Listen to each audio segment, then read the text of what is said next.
it's Jenny Dane. Welcome back to my channel. If you're new here, welcome. So I've been sewing for the past 4 or 5 years now. I'm completely self-taught and I've made a bunch of sewing projects at this point. I came to the realization that I don't often wear them. Seems like I would just make them just for a project, revamping my old projects to make them more wearable. Because what's the point of making your own clothes if you don't wear them? And the first project I'm going to do that with is this robe that I made, one of my very first projects. I don't know why, I just wanted to make a robe. It's a floor-length robe, so there's a lot of fabric to work with, and I thought I could make a ruffled down 1950s style playsuit. I know it's completely different from what I have, but I think I could make it work. First, use a halter top pattern to get the blouse bodice portion, you know, be able to fit, and then I'm going to use the whatever available fabric for the skirt. So this is the blouse pattern that I'll be using. I actually don't know where it is right now, but here it is. Before we get started, I wanted to show off this new to me vintage sewing machine. It's so heavy. Let me move the camera. So excited to use this. I've always wanted to have my own vintage sewing machine, and it's just like, it's really like well made and extremely heavy. So let's get started on making my robe into a 1950s style playsuit. I separated the sleeves and put the halter top pattern on the smallest portions to start with. It was one of those instances where I was like, I'm gonna work on my bed. There was pleats on the top of the halter, so I did that on both the lining and the pattern fabric, and I sewed down the pleats. I do want to say too, working on your bed, especially with pins, is not the best idea, and it was just on a whim. I was like, I just feel like cutting the pattern here instead of, you know, moving to the kitchen where I work.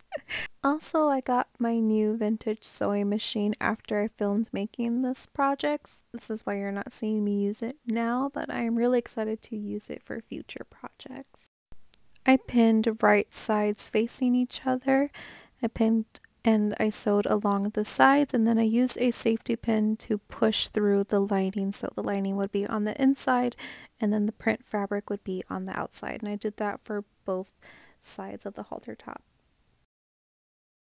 I pressed some interfacing to the print side of the fabric before sewing the lining. I thought it would add more structure because there are no darts, so it would be less ruffly, so I attached the halter top and I tried it on inside out. A good tip is to try on stuff inside out so it will be easier to pin to make it fit to your liking. Now to work on the skirt. This is the ribbons I had from the robe, and I detached everything, even that red collar thing that I put on. This can seem a little tricky, but it's super simple. I sewed together the two halves so it'll be one fabric panel to work with. I folded over the bottom portion and then the top so they would be around the same length. So when I cut it, it's going to be the same length of fabrics to work with. Now that I have 3 panels, I'm going to sew them together. So I'm going to have one long strip. This one has a curved edge on both sides, so I'm going to straighten it up so it'll be one straight panel.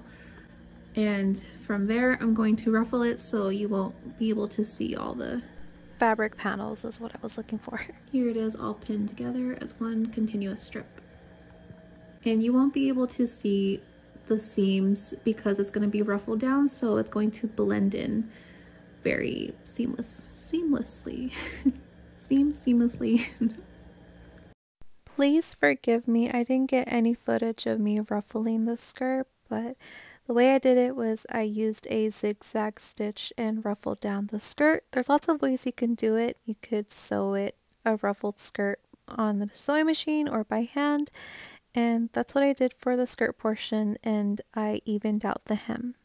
I pinned together the ruffled skirt to the halter top and I sewed it together, and it's kind of cool to have that blue lining on the inside. The outfit is complete, but what do I do with the extra fabric? I was really determined to use every bit of this fabric, and this is what I had left. So I ended up with this shape. I'm envisioning a tote bag. So I'm going to combine these two pieces like how it is pinned here, and then I'm going to sew them all around to the sides, and hopefully a tote bag comes out of this. this is what we have so far. I don't know.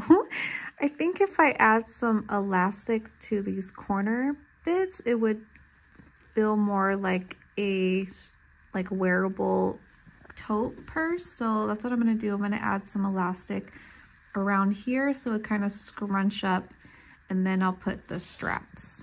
So when in doubt, elastic out. I don't know.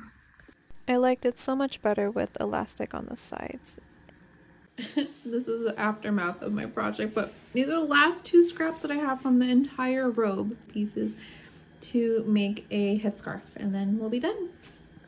Finally, let's take a look at the before and after. Just what I wanted, a fun 1950s inspired playsuit, a little short, but I do have shorts underneath. Super fun and more easily wearable than a robe, with a matching tote bag and headband. I love having matching accessories and a perfect way to use up that extra fabric. From robe to playsuit, mission accomplished. I know what's in my bag. It's fabric. Perfect fabric shopping bag.